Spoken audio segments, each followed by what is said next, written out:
I am from Detroit, Michigan. Was born and raised there. I have been working for Peckham for 8 years now. Started September in 2015 as a supervisor on the USDA contract. Let's dwell in the past a little bit. How long did you live in Detroit? And tell me about your family. I was raised by my mom. My father passed when I was around 3 years old, and my mom raised us in Detroit, me and my older brother. When I was around 10, she had twins with her husband at the time, so I have twin little brothers as well. We stayed in Detroit until I was 14, and then we moved to Las Vegas. And I finished high school in Las Vegas. I started college there, did not finish college there. uh, After that, we moved to Texas, lived in Texas for a couple years. I moved back to Vegas, kind of went out on my own, lived on my own then, started working for a union when I was around 26, traveled the country helping unions, helping people get organized with unions. I did that in Florida, in Texas, in Ohio, in St. Louis. An interesting thing, when I was in St. Louis working with the union, I'll never forget this because it was on my birthday and we had a vote happening that day, and I woke up late and I was supposed to take donuts to the voting center. And the lady that was over the union at that time, she was very upset with me and just essentially told me to get out her face and go do something because I overslept and forgot to bring the donuts. They put me on the route to go pick people up and get them to the voting booth. And I'm driving on the highway and I'm talking to my friend on the phone. She's telling me happy birthday because it was my birthday. And I'm just feeling real down in the dumps because I really messed up. And all of a sudden, I see the poles on the highway start shaking like this. And I was like, what is going on? And then all the cars come to a complete stop and you hear this boom, and cars stop. People are getting out of cars. In St. Louis, their highway kind of runs low. So on the street, there, like, people are looking over onto the highway. And I get out, the smoke clears, and the bridge that was in front of me completely fell. I don't remember what year it was, but if you guys remember in history, it'll, like, you can see when that bridge fell in St. Louis. And I was so shaken that I was like trembling when I got off the highway that day. And it was probably around noon. And my best friend was on the phone with me trying to calm me down. And she was just like, what are you going to do? I remember calling the union saying, check on the other organizers, make sure they're okay, make sure no one was on the highway because the bridge just fell. And I went to a bar at noon and got a drink to calm myself down. And my friend was like, it's noon, you're drinking? I was like, I need to calm down. Like, I can't do anything right now. But I'll never forget that. Long story short, that night we actually won the vote and the union started in the hospital there that we were organizing. But I'll never forget that day because it was a birthday. It was a big voting day for the union. Pivotal moment. Wow. And yeah. And yet you still like to drive. And I still love driving. Yes, I still like driving everywhere. So what took you from growing up from Detroit to Las Vegas and then around? Was that your stepdad's work or? No, it was my mom. It was my mom running from her demons. She was running from her problems instead of facing them. So she uprooted us from Detroit and moved us to Vegas to get away from her family. Funny thing is, our family ended up following us to Vegas. So now half of my family, my grandmother had her offspring just from my grandparents down. It's about 75 of us, her kids, her great grandkids, and half of that family lives in Vegas now because they followed my mom. So how old were you when you moved from Detroit? 14. So were you aware of the whys, or was it like, hey, we're moving? So it was a really interesting dynamic for me with my family growing up because when I was young, I was raped by an uncle and I was molested by another uncle. And I feel like that caused kind of a divide in my family with my mom and just how all of that played out. My family, my grandfather was big on you deal with these things internally. Like the family deals with stuff like this, but as a result of the family dealing with stuff like this, I grew up around an uncle that raped me.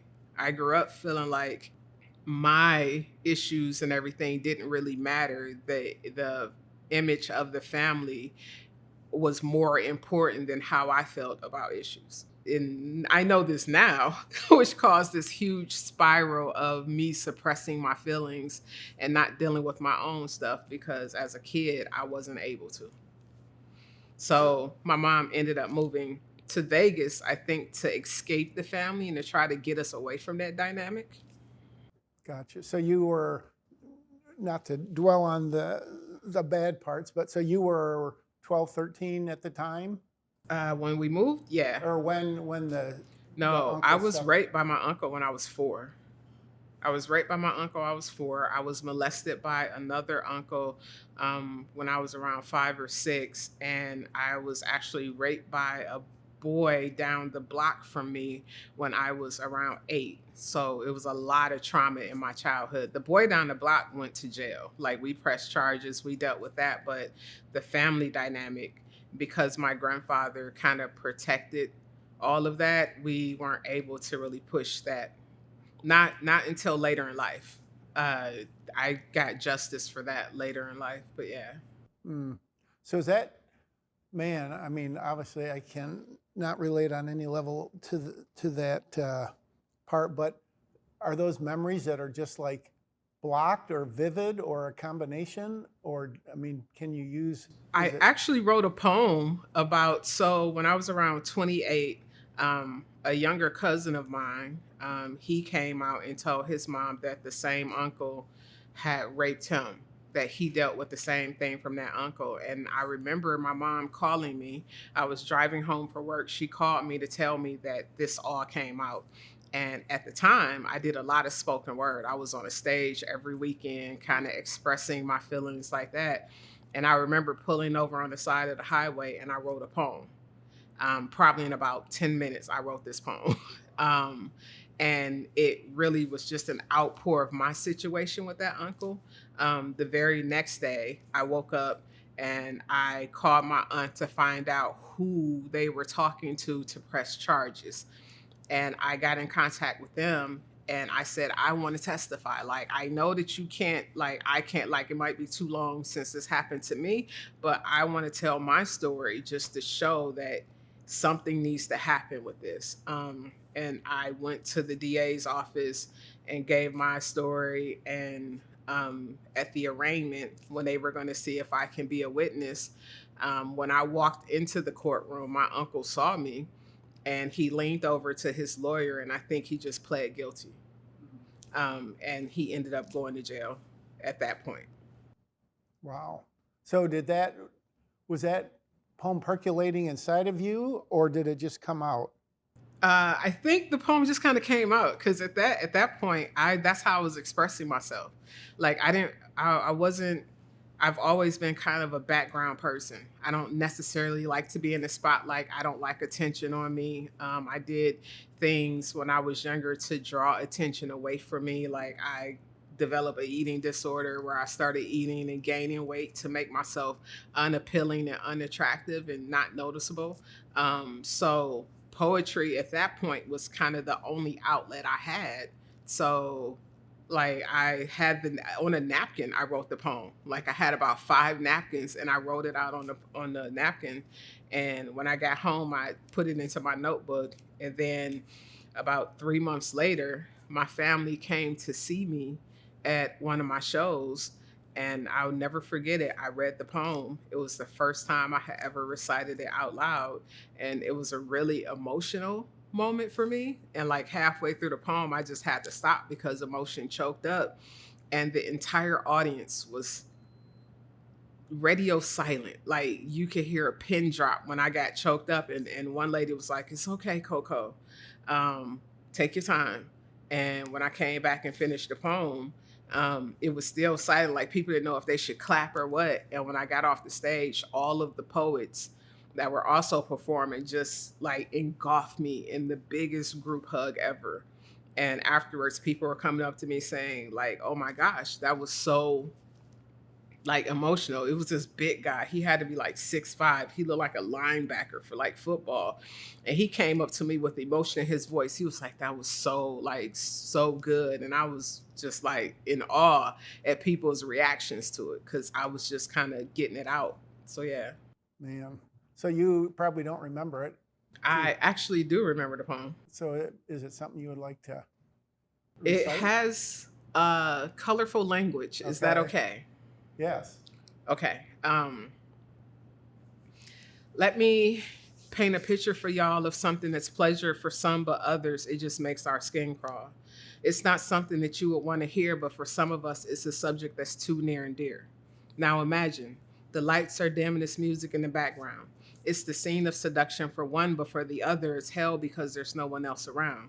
Now, he's at the head of the bed and she's sitting between his legs. He's sitting there like a king, but she's oblivious to everything. He smiles that familiar smile to put her at ease, but the gesture goes unnoticed because at her age, all she wants to do is please. And all the while, he's looking at her with lust in his eyes and thoughts of getting between this girl's thighs. He takes her hand and with it, he rubs himself. And her not realizing what she's doing, she naively helps. He touches her here and he touches her there, and every now and again, to hide his true intent, he makes a game of playing in her hair. And all the while, he's looking at her with lust in his eyes and thoughts of getting between this girl's thighs. And then he goes on to do things that I don't even have the heart to mention.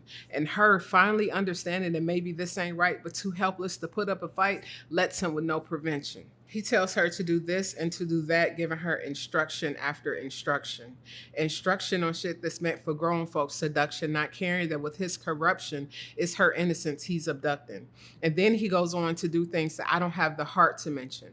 And her finally understanding that maybe this ain't right, but too helpless to put up a fight, lets him with no prevention. And do I even have to tell you what's going through her mind? It's torment of the worst kind that can't even be expressed with the mere act of crime.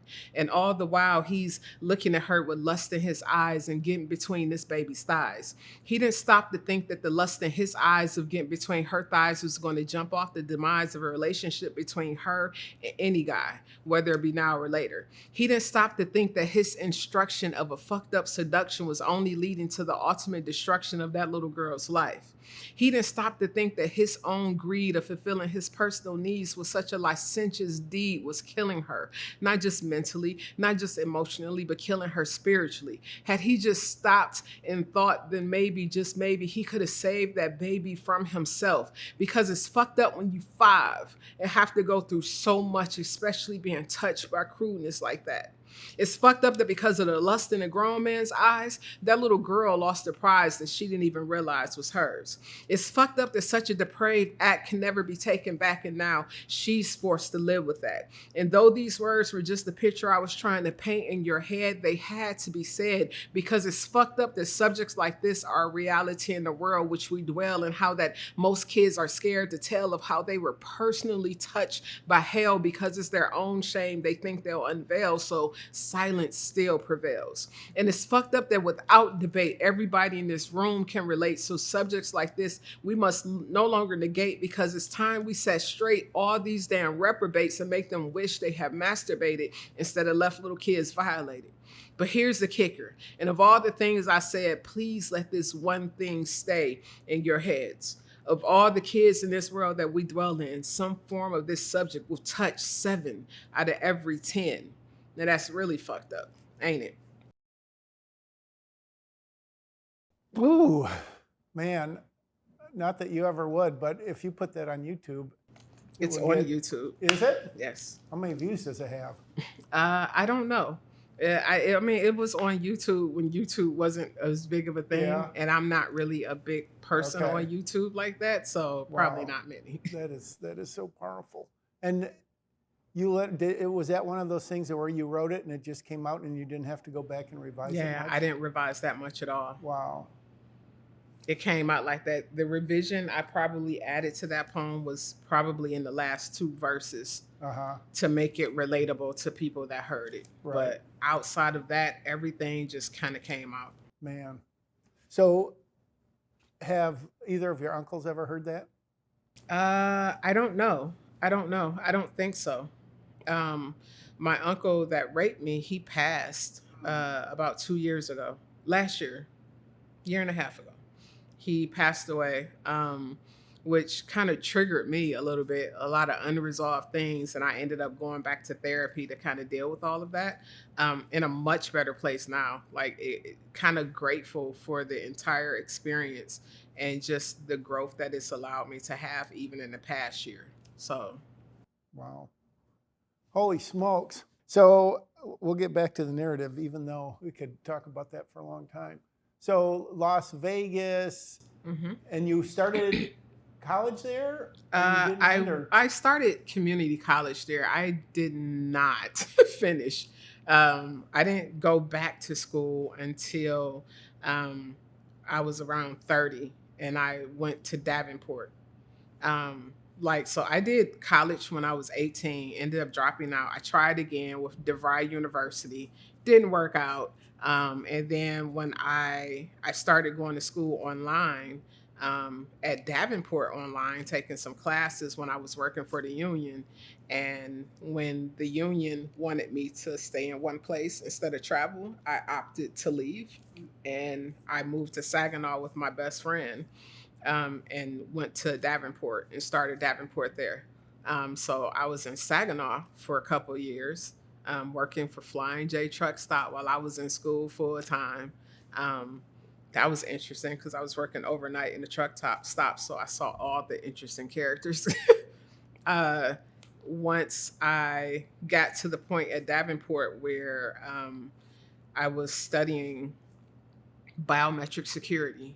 And that degree I could only finish in Grand Rapids because the class was only offered at the main course. So I moved to Grand Rapids to finish the degree. My best friend moved with me.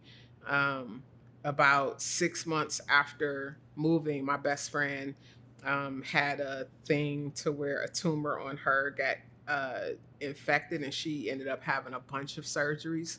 And I kind of became her nurse aide while I was in school. At this point, I had a job at booking.com, and I was literally working. I was going to school full time. I was working full time on third shift at booking.com, and my best friend was in and out of the hospital having multiple surgeries. So I remember in 2000, I want to say 13. Yeah, around 2013. That year for school, I made the dean's list.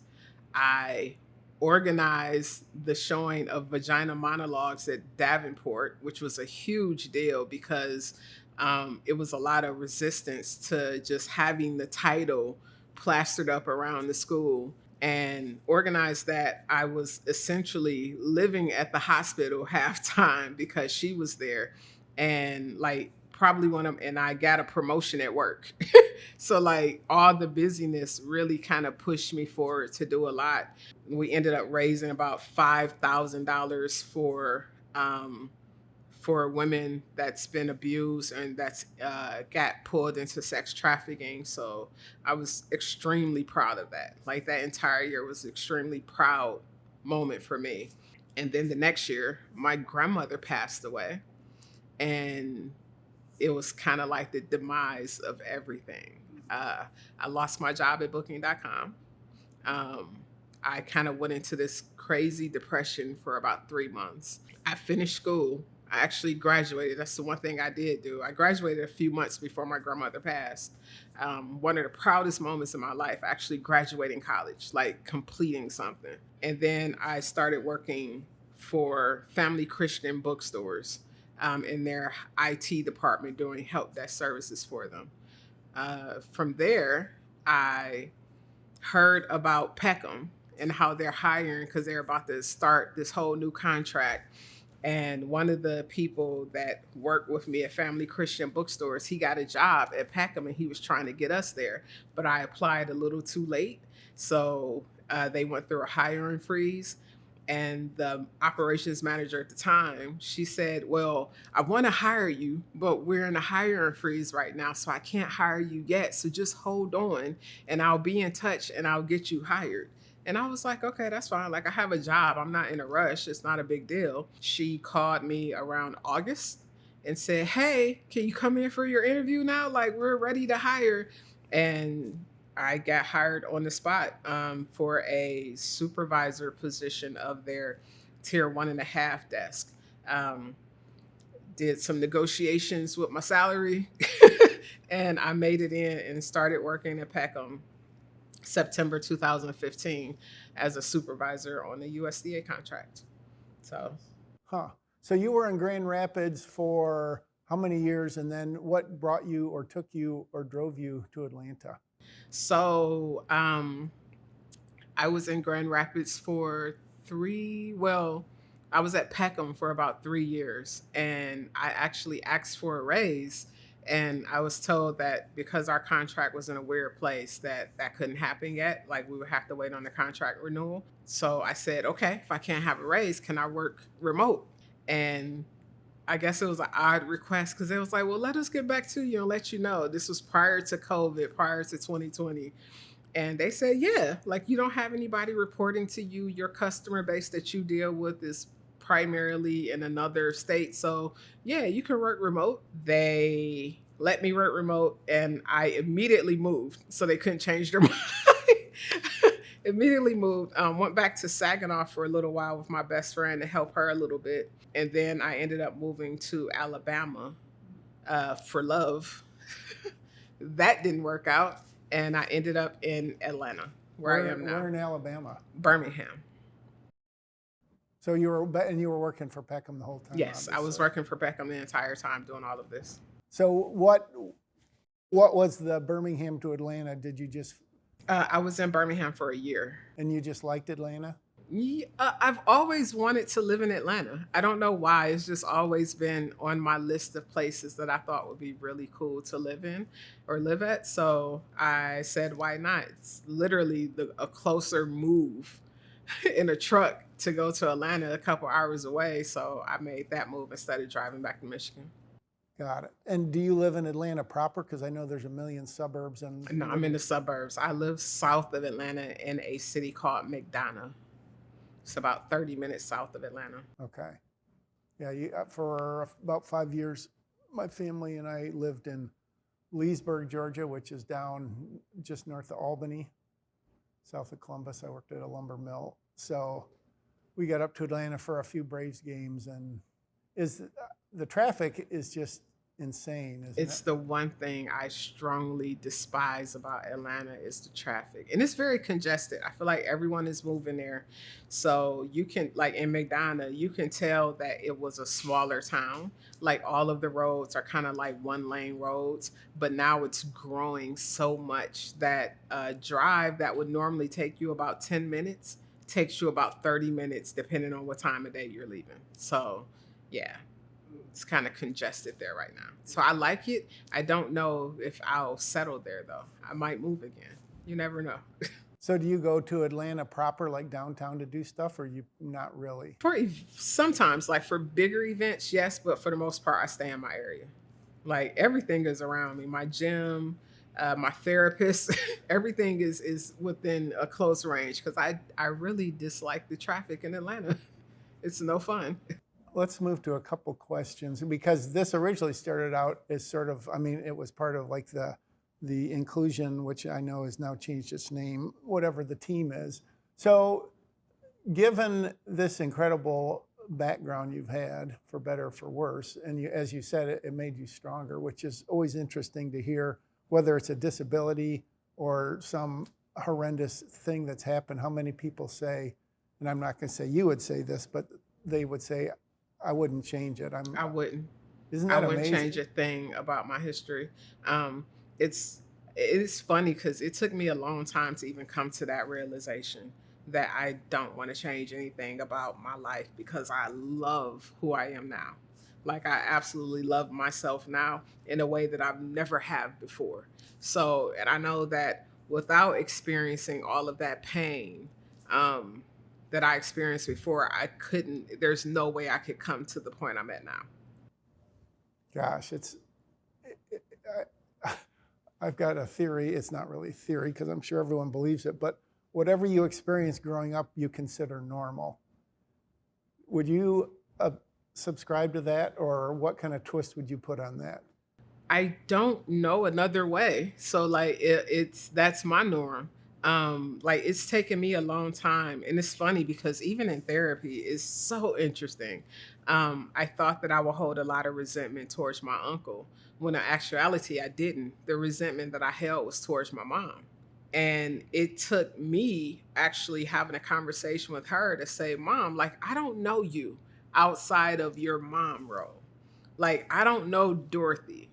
I know mom. So tell me about Dorothy." Like I actually called her probably about last summer and I said, "Can we just talk like about 2 hours? I just want to ask you some questions and you just answer. Like this is a safe space. I promise I won't hold anything against you." And I asked her about herself. Like, what were you like as a child? What was your relationship like with grandma and grandpa? What were some of the things that you dealt with? What were you like in school? What were you like once you got out of grandpa's house? Like, asked her all of these things. And what I learned was that my mom was also an abused person and she was also a hurt person. And when I went through what I went through, it was a person that was hurting, that did not have the support that she so desperately wanted, trying to deal with a child that was now also hurting in a similar way.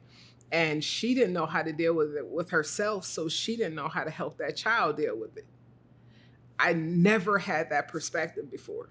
So growing up, as I got older and the more I realized that what my uncle did was really bad, I resented my mom for it. Like, you let this happen to me, blah, blah, blah, blah. You didn't do anything.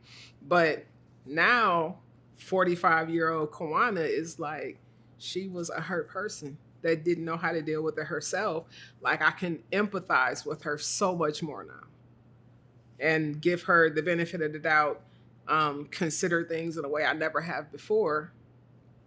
And that in itself has helped me let go of a lot of resentment and kind of be able to move forward with things. Wow. Yeah, there's always a reason. There's always a reason, man. So when it comes to inclusion, and I don't know if we jump right ahead into the workforce, but growing up between what happened, moving around, et cetera, did you feel, I mean, not that you dwelt a lot on how inclusive your environment was, but looking back, did you feel included, like with friends? I was the odd one out. I excluded myself. Um, I didn't want to be part of the crowd. I didn't want attention. I wanted to be in the background. I didn't go to my prom. I didn't do a lot of the normal things that you do, like in school with your friends. The friends I had, we did homebody things, like we would read books together and stuff like that. Like, we didn't go out into the public much. Like, I didn't want to be out in the world. I really isolated myself as a kid. I isolated myself with my friends. I had a very few close friends, and my friends were always the misfits. They were never like the popular crowd. I always kind of attached myself to the misfits. So kind of self-excluded, as you said. Interesting. So has that gradually gone away, or are you still with on the island of misfit toys? So I would love to consider myself a misfit still, but it's interesting because my friends now tell me that I naturally draw attention. Like, people are naturally drawn to me. As much as I might try to stay in the background on things, I get pulled to the forefront. I am the person that tries to lift my friends up around me. I'm always encouraging them. I am big on making sure people's voices are heard, especially the ones who try not to have their voice heard. Like, I really, really kind of attach to those people and pull them out.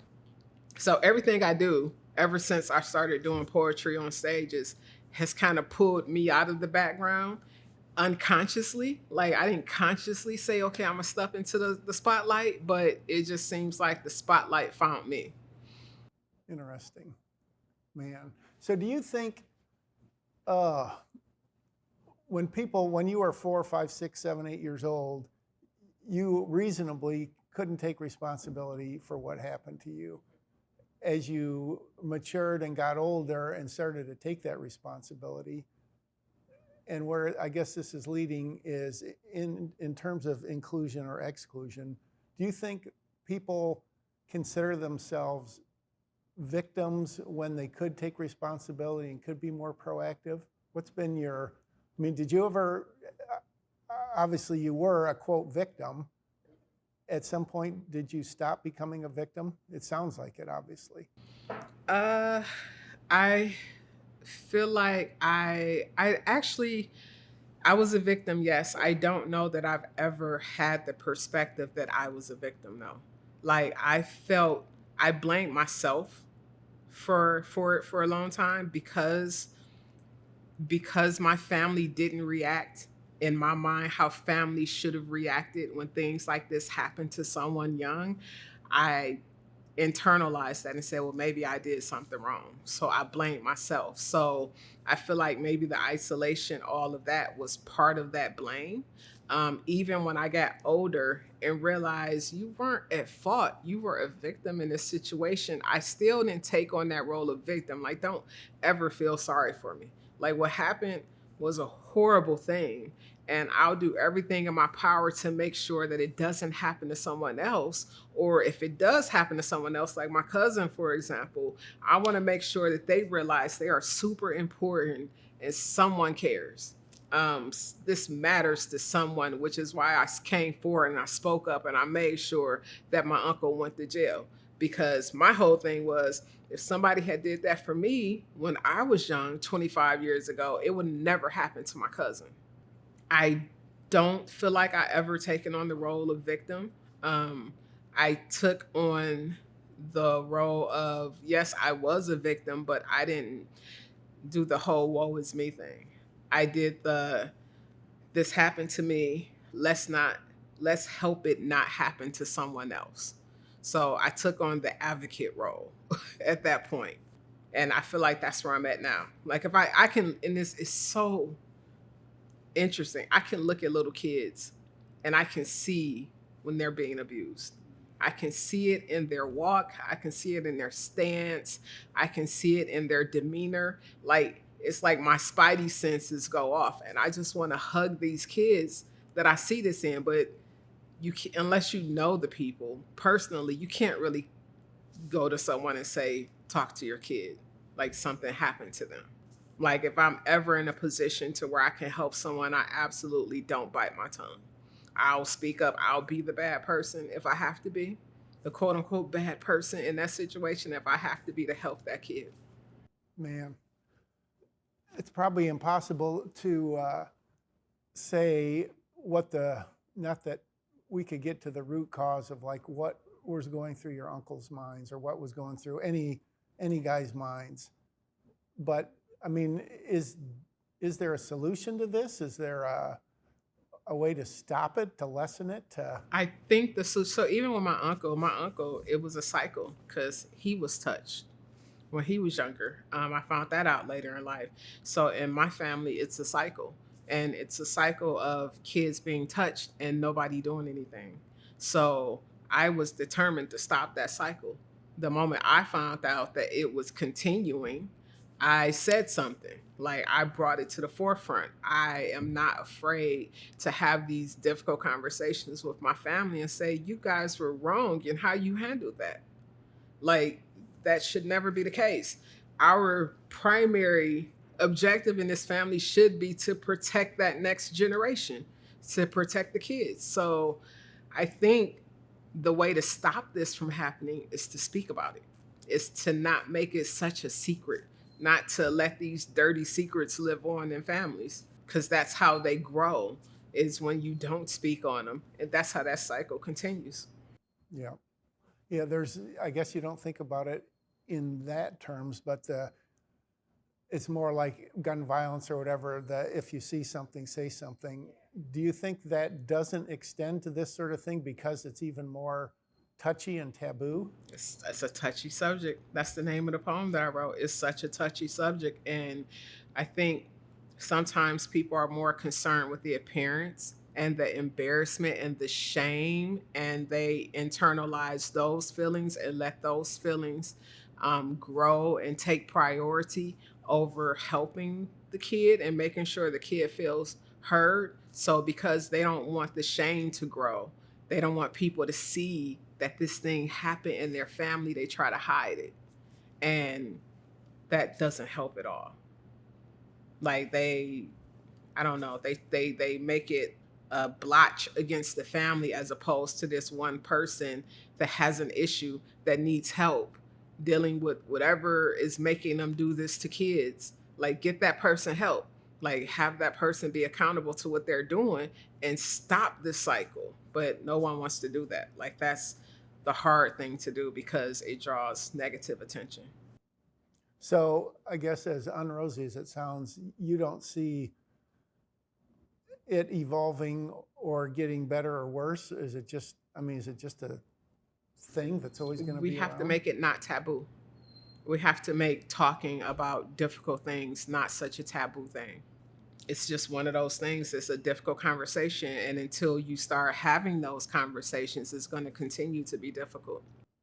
And where do you think, does that start with some, like, quote, celebrity people, with some politicians, with the family? I It mean, where do you starts with get that? moms and dads. And how do they get that message, though? Who do they get it from?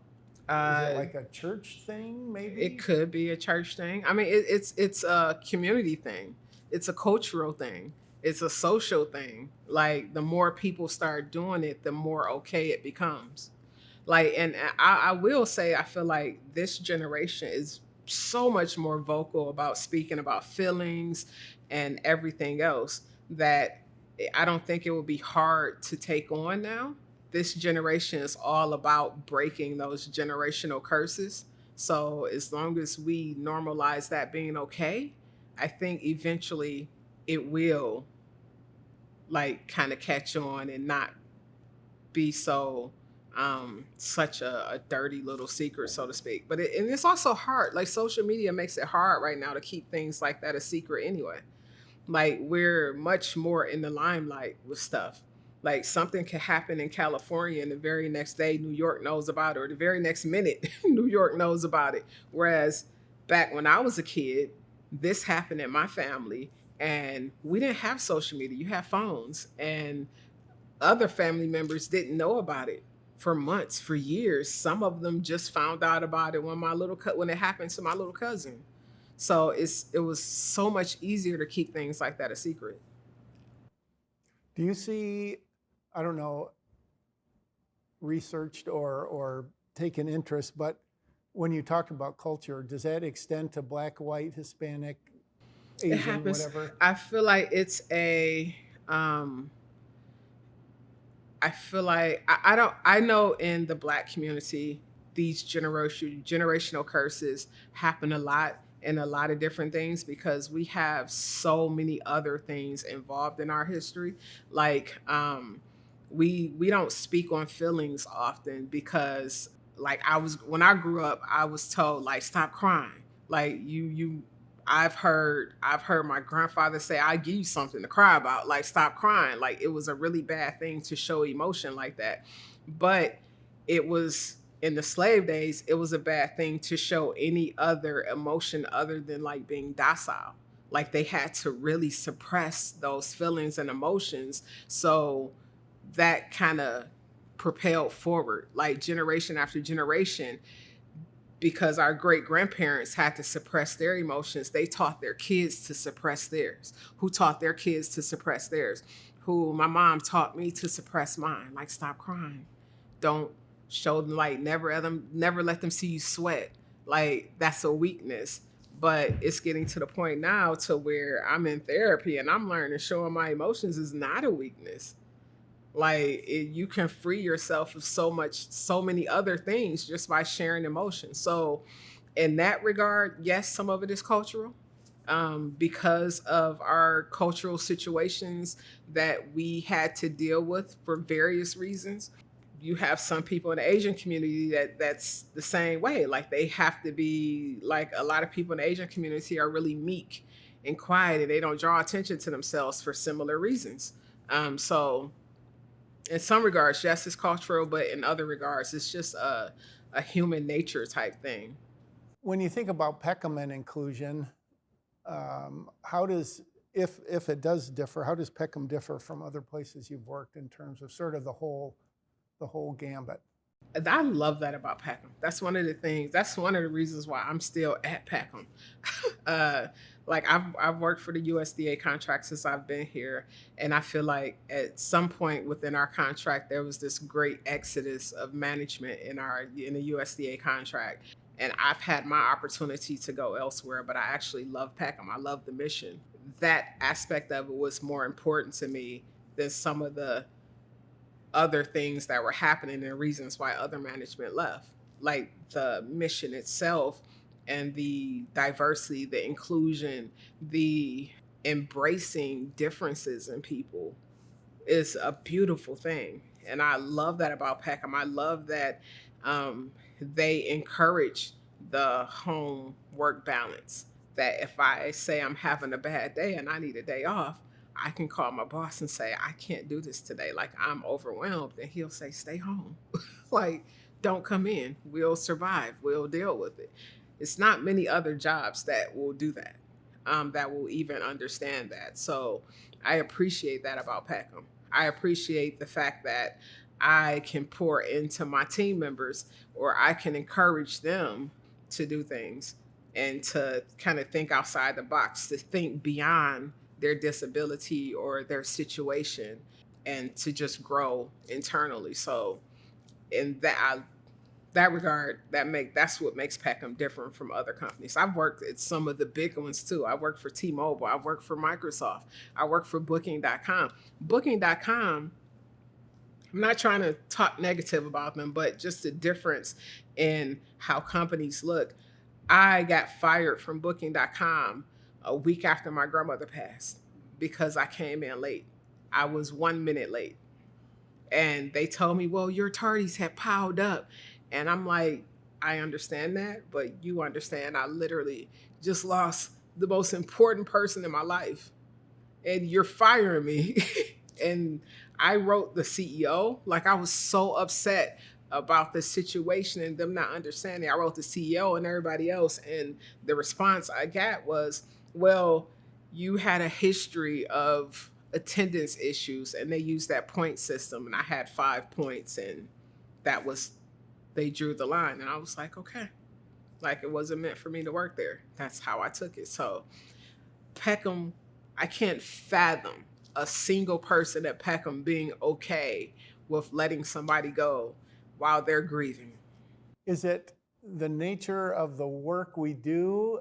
Is it the nature of our mission? Is it the leadership from CEO all the way down that drives the culture? Because I know when I came here, I mean, I literally couldn't believe how much emphasis was placed on culture. Yeah. I think it's the mission, the overall mission and nature of the work that we do. Because we work with people that have differences, we have to think outside the box. No situation is black and white. Like we live within that gray area always. So we have to consider things that other companies don't even begin to consider.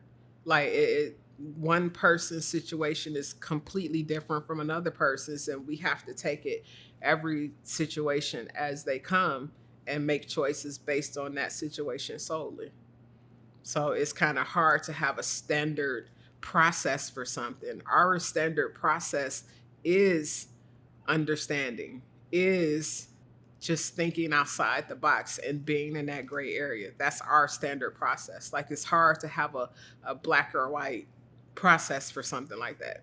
And it's very interesting because working in CCS now, it's really like that's a hard balance to try to figure out because we have obligations to companies outside of Peckham to meet metrics and things like that. But then we have an obligation to our internal customers, which is the agents, to help them get reacclimated to the working world. So it's a very fine balance. that you just, I feel like communication, setting expectation, all of those things are really important to for us to really do our mission good. We have to get better at and be more conscious about is the honesty and setting the expectation. There was a thing with USDA when we used to have in-person trainings. Prior to me moving, I used to go into the training room and introduce myself to the new hires. And I used to pull up a stool and I would sit right in the middle of the class, and I would tell them, like, you guys understand what Packman's mission is? And they were like, yeah, yeah, we do. And I would say, so let me explain one thing to you. I understand that some of you on here might have a disability. I don't care what your disability is. And don't mistake that to mean I don't care about you, because I absolutely do. But your disability does not matter to me.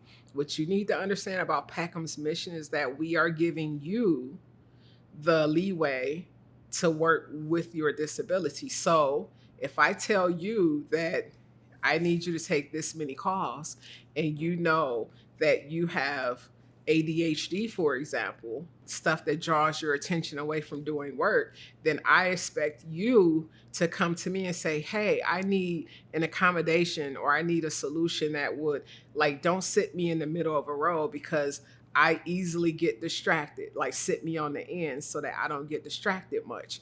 Or can you do this to kind of help combat me getting distracted with stuff? These are the type of solutions I need from you. So I need you to think outside the box on what you need to get the job done. And I will make sure that you know what the job is that you need to get done. Like, let's work together. And they were like, oh, okay. I said, so that's how Peckham helps you. So I'm not going to make an excuse for you that because you're ADHD, you can't hit the numbers. You can, you will.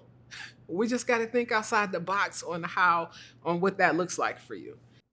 I've heard from a lot of people that I've interviewed with disabilities of all sorts, and just in, I guess, the conversation in general, just around the word disability, how, you know, way back it was, you know, special education, that was special needs, and it was this or that. And it doesn't really matter what you call it. Do you see the word disability going away, being either replaced by something else or just being replaced by nothing?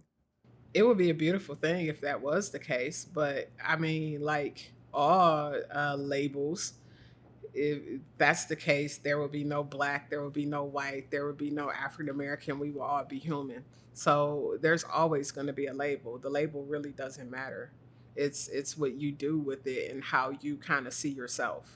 In my mind, so you can call me black, you can call me African American. If this was 80 years ago, you might call me something else. Like, the label doesn't matter.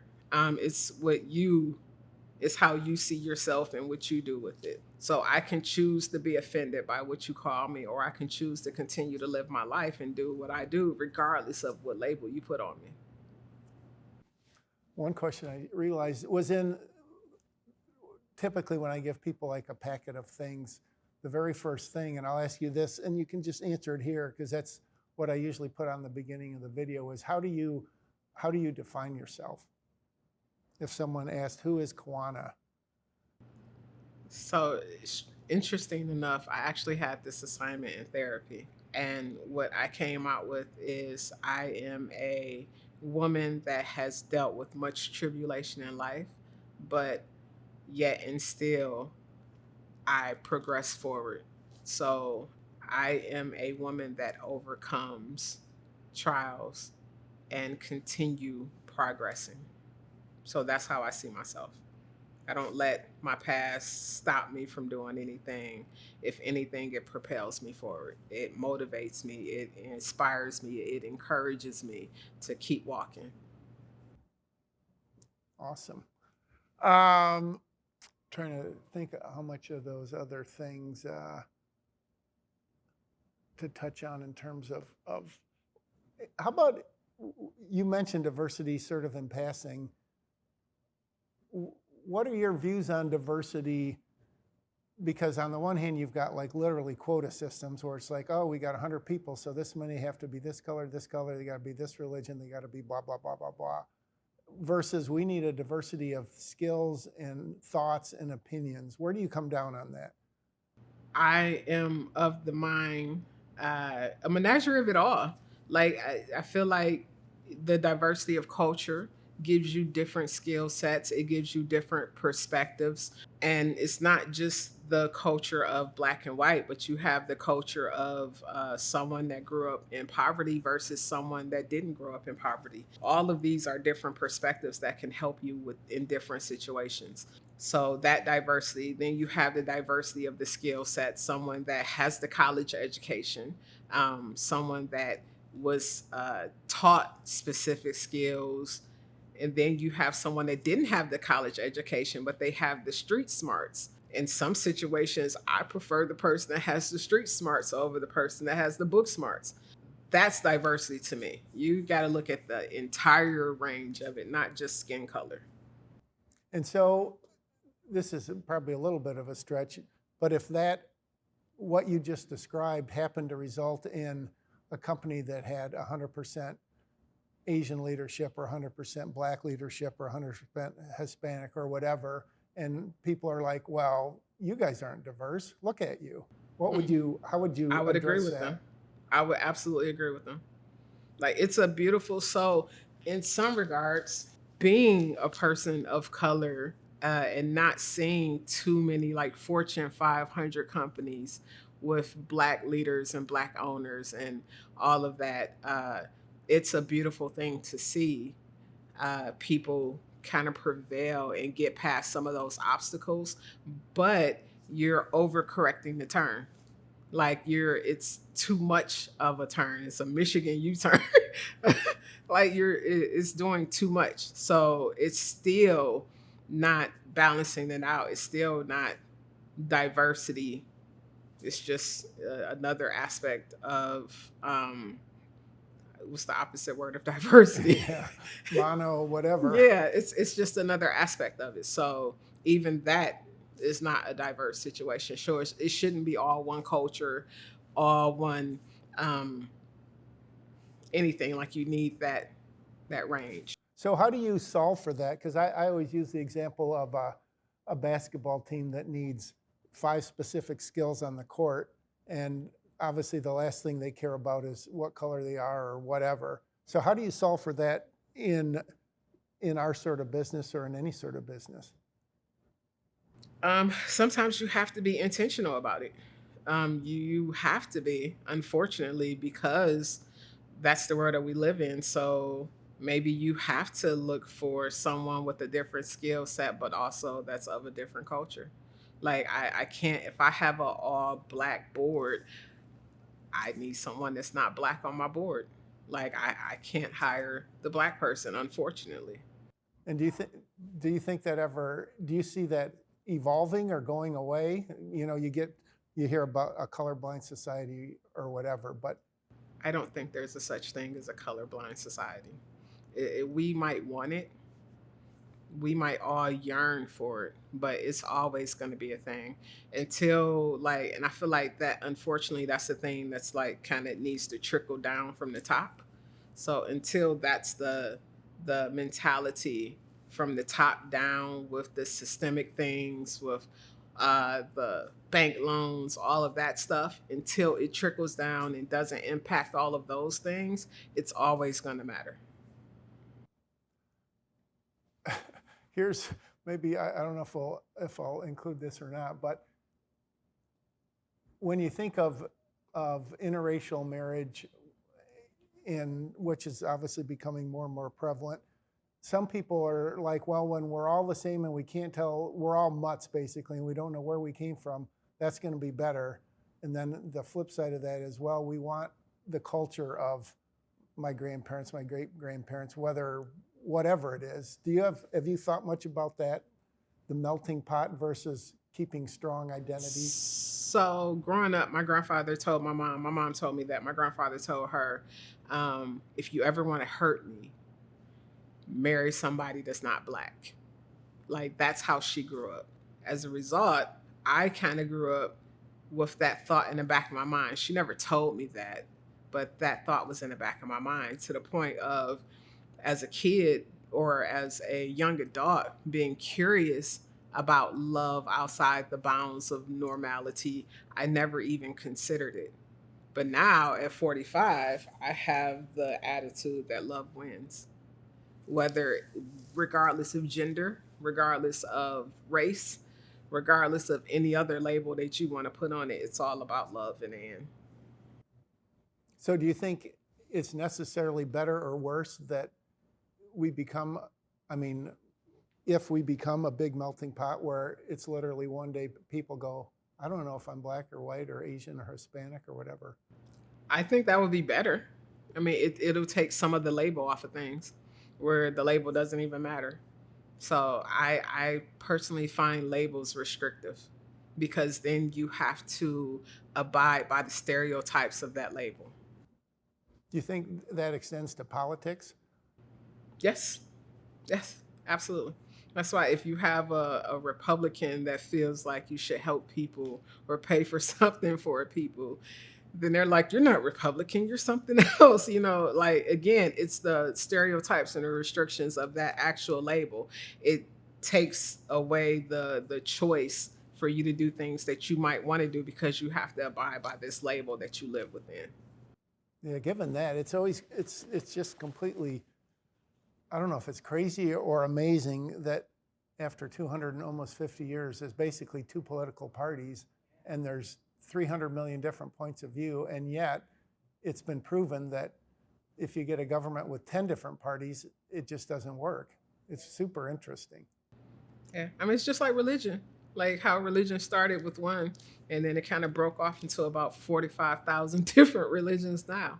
And some of the doctrinal differences in them is simple things as I believe in baptism versus I don't, or I believe in baptisms on Saturday versus baptisms on Sundays.